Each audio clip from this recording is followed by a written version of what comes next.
વિભાજનના ગુણધર્મોનો ઉપયોગ કરી ગુણાકાર કરો।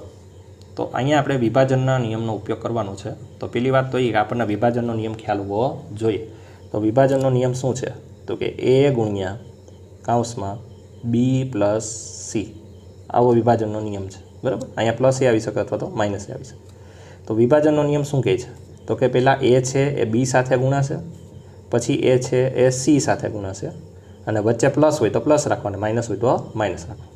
તો અહીંયા આપણે જોવા જઈએ તો પહેલાં a છે એ કોની સાથે ગુણાશે? b સાથે, પછી a છે એ c સાથે ગુણાશે, બરાબર। એટલે આ બેને આપણે કૌંસમાં રાખી દઈએ, અને વચ્ચે પ્લસ હોય તો પ્લસ રાખવા અને માઇનસ હોય તો માઇનસ રાખવા। આ વિભાજનનો નિયમ છે, બરાબર। તો સેમ રૂલ્સ આપણે અહીંયા એપ્લાય કરવાનો છે, બરાબર। તો અહીંયા જોવા જઈએ તો આ જે -48 છે એને આપણે એમનેમ રાખી દઈએ, -48 ના -48 ગુણાકારના ગુણાકાર, મોટો કૌંસ આપી દઈએ। આ 98 ને આપણે એવી રીતે લખી શકીએ 100 - 2, શું લખી નાખીએ આપણે? 100 - 2। હવે આપણે આના જેવું ફોર્મેટ થઈ ગયું અહીંયા। હવે આપણે વિભાજનનો નિયમ અહીં એપ્લાય કરશું। તો વિભાજનનો નિયમ એપ્લાય કરવા માટે શું કરવાનું? તો કે -48 છે એ પહેલાં કોની સાથે ગુણાય? 100 સાથે, અને પછી -48 છે એ કોની સાથે ગુણાશે? 2 સાથે, અને વચ્ચે માઇનસ હોય તો માઇનસ રાખવાના, પ્લસ હોય તો પ્લસ રાખવાના। ક્લિયર? આ રૂલ્સ તમને સમજાઈ ગયો હશે। તો હવે આપણે અહીંયા શું કરશું? તો કે -48 ગુણ્યા કેટલા કરશું? 100, પછી પાછા -48 ગુણ્યા કેટલા કરશું આપણે? 2, વચ્ચે માઇનસ હોય તો માઇનસ, પ્લસ હોય તો પ્લસ।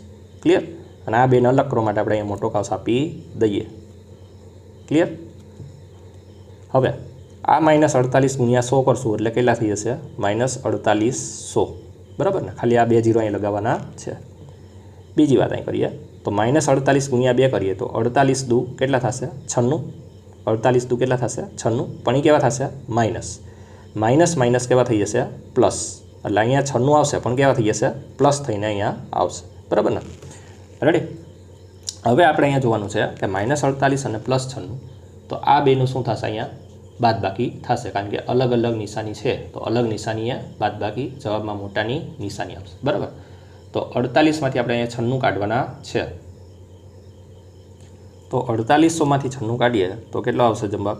તો કે 4704, 4704, બરાબર? 4704, અને જવાબમાં આવશે મોટાની નિશાની। તો આપણો ફાઇનલ આન્સર આવશે -4704। ક્લિયર?